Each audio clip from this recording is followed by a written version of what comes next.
S আলমকে তার হাতিয়ার হিসেবে ব্যবহার করে আমরা এখন স্পষ্টত দেখতে পাচ্ছি সেই এস আলমকে আবার ফিরে আসার পথ করে। ইসলামী ব্যাংকের স্বরাষ্ট্রমন্ত্রীর ঋণ ৮৩,০০০ কোটি টাকা।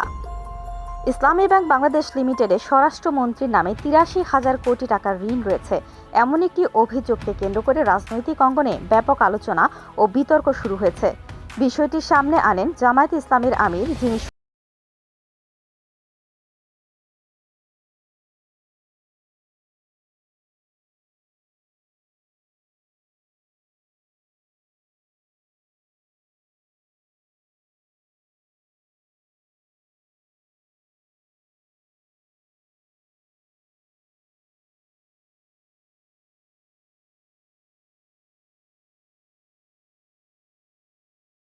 অন্ততপক্ষে মাননীয় বিরোধী দল জামায়াত ইসলাম ইসলামী ব্যাংকের মালিকানা দাবি করেন নাই। একবার যে ব্যাংক আজান দিয়ে তাকবীরে লিল্লাহ দিয়ে দখল করা হলো, সেই ব্যাংকের দখলটা বেদখল হয়ে যাবে, এই যাতনা তো আমরা বুঝি না স্পিকার। সুতরাং যারা অভিযোগ অনুযায়ী